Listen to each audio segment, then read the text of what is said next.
I live in a one-bedroom, open-concept living room and kitchen and have limited space for a coffee bar.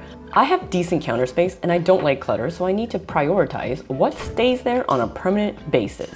And it turns out it's all of my coffee gear and salt and pepper grinders.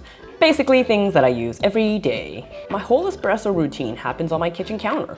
Because of the stove insert, I have a left and right usable counter space to house equipment, and I can use the stovetop when it's not hot as additional surface for coffee prepping. On my left is my espresso prep section, grinders and tamping station. In the middle of the back wall is my coffee, either some bags or single dosed in a one-way valve container. On my right is my espresso machine and knockbox and vacuum sealer. Some of the items in this video were previously sent to me for review and I've continued to use and love them, and others I purchased myself. This morning I'm weighing my coffee out, single dosing using my Buku Bluetooth mini scale that I leave on my espresso machine when not in use. I have this little ceramic pourer to single dose. To make my espresso this morning, I'm using my Timor Sculptor 078S, which is an all-purpose 78mm flapper grinder that can grind from espresso to cold brew. And as I like light roasts and fruity acidic coffees, this is the perfect new addition to my coffee bar. Still have my trusty Weber Workshops key, which is an 83mm conical grinder for some variety depending on my needs. While my coffee's grinding, I weigh about 5 grams of maple syrup and 100 grams of full-fat cow's milk. To tamp, I have this wood base that holds my force tamper and has a spot for my portafilter. With this Timor grinder, I absolutely need my dosing ring and WDT tool to declump and prep my puck. If I use the Weber Workshops key instead of the Timor, I have a lot less steps, and the magic tumbler with the integrated wiper declumps well and acts as a dosing funnel. I love the simplicity on the workflow with it. I did get an aftermarket blind shaker for the Timor. It improves workflow, but it's still a bit clumpy. I also have another set that is the Buku 3-in-1 dosing ring, impact tamper, and WDT tool that stores in the handle for a compact, space-saving tool. With espresso puck prep out of the way, it's time to brew, and I'm using my Breville dual boiler with a Slayer mod. I have a tutorial on that. You'll also notice that it's partially white, and that is because I vinyl wrapped it, and I also do have a tutorial on that. Because it doesn't actually come in white, but it really should, don't you think?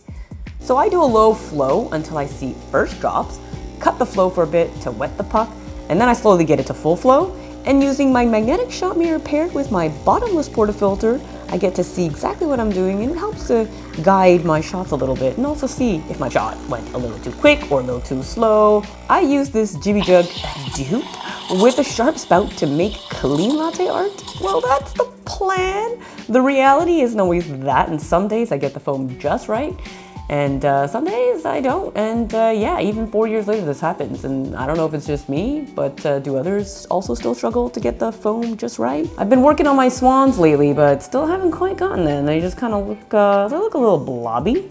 By the way, I'm mentoring a small group to start their own YouTube channel. This is not a course, it's hands-on guidance. Links below if that's you. Now, the advantage of a small kitchen means that everything is within my reach, so cleaning is a breeze. I grab my knockbox that's right next to my espresso machine, and then I clean my portafilter and latte art jug in the sink, which is right behind me. A little 180-degree spinnerello. I also clean my shower screen right after my shot with my Powell brush that is magnetically attached to my Breville, so it's easily accessible. This one little change of sticking that magnet on the brush made it so easy to reach for that I clean it every day. So sometimes it's just about finding the right system for an efficient routine. Make your life easy. Make it work for you. For a deeper cleaning schedule, I also have a full video. My overstock of coffee equipment and things I don't use much go in a cupboard. Mainly what I do use from there is my AeroPress with my Easy Press that fits inside the chamber of my AeroPress for easy packing when I'm traveling or camping, so it takes up a little less room.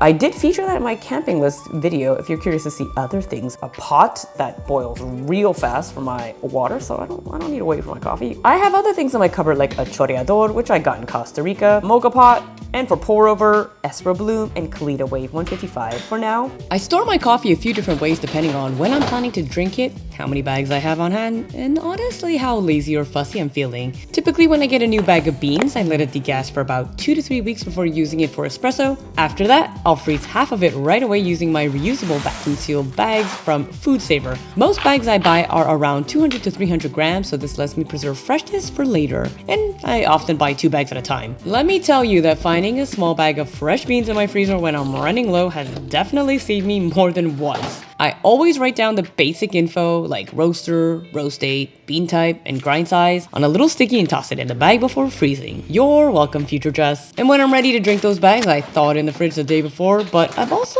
been guilty of throwing it straight into the hopper if I don't plan properly, cause, you know, life. For convenience, I keep the vacuum sealer right next to my espresso setup along with the zipper clip that came with it, and I stuck a magnet on it, and that goes right on my espresso machine for easy reach. When I'm in full coffee nerd mode, I'll single dose 1 or 2 different coffees into these one-way valve tubes, but if I'm in a lazy stretch, I'll keep the rest of the beans in the original bag, but even then I make sure it's properly sealed. Speaking of decasting coffee, we have this coffee shelf. If you saw my last coffee bar video, you might remember it. It's a narrow but efficient double metal shelf that fits perfectly on this wall, and it took me forever to install because I hate drilling holes in my walls.